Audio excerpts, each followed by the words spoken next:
Hello, Millie. What on earth? Don't you like it then? It is rather bright. You can say that again. Must have cost a lot of money to make something look this cheap. I know he ain't got much taste, but he's really surpassed himself this time. Still, never mind, won't be here long. Won't it? Every few years, Dr. Fidel buys an whole lot of new furniture for the waiting room, then after a couple of weeks swaps it for furniture from home. No idea why. Has he got a patient in there at the moment? Nope, he's got a new chair being delivered this morning. He was doing staff appraisal for that new nurse he took on a few months ago. That's unusual. He doesn't normally bother. He just uses the same one for everyone and changes the name and date. Master Clegg, would you like to go through? Good morning, dental surgery.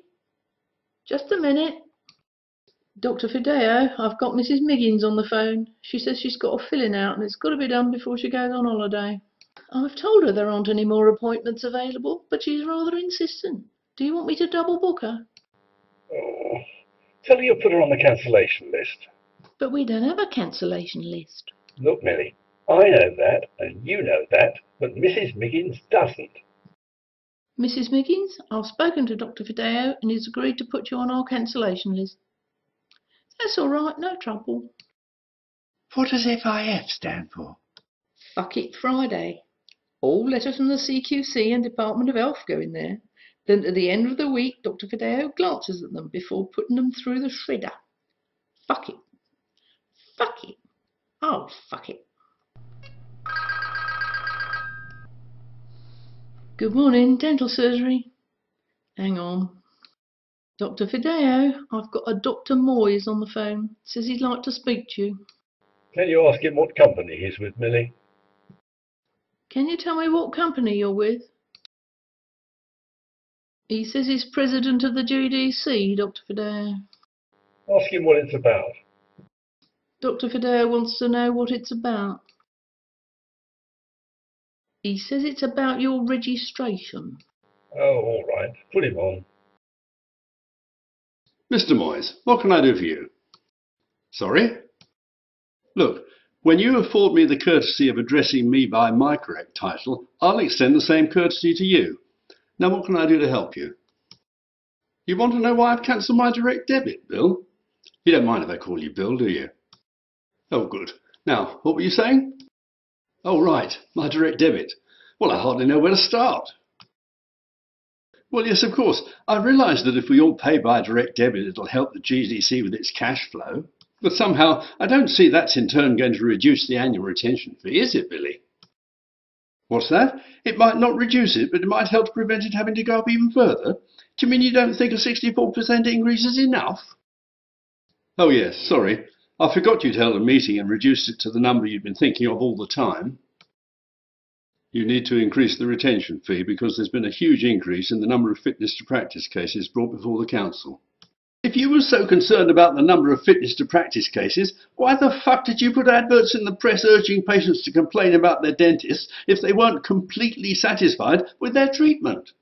Look, here's the thing, Billy. You don't mind if I call you Billy, do you? Good. Well, look, Billy boy. What? What's wrong with Billy boy? I'm only trying to be friendly to make this conversation as easy for you as possible. I mean, let's face it, you phoned me to ask a favour, right? Yes, you did. You wanted me to reinstigate my direct debit. Well, it was really nice speaking with you, Bill, but must get on. Busy practice to run, you know how it is. But then again, you don't, do you, Billy? Jesus. Dr. Fideo, the men are here with your new chair. They want to know where you want them to put it. Well, seeing as the drawers out there are all full and there's not enough room in the staff loo, I thought perhaps we'd have it in the surgery, Millie. He says he wants it in the surgery. Through there. OK, love. Come on, Ron. Got your new chair, Gun. In here, is it? It would seem like a good idea. OK, Ron, you can bring it in. There you go. No need going through the controls. They're all pretty much the same, really. Oh, don't use the little red button. That's for the service engineer. It's supposed to have a little cover over it. I'll get the office to pop one in the post for you. OK, Mrs. Goggins, we'll just pop the local in. Open really wide. Just a little scratch. There you go. Now we'll leave it a little while to go numb.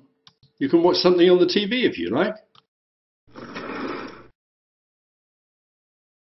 I thought you had Mrs. Scoggins in the surgery, Dr. Fideo. Just put the local in. Life's too short to waste time watching people go numb, so I popped out for a fag. She's watching TV at the moment. Well, that's it for this week.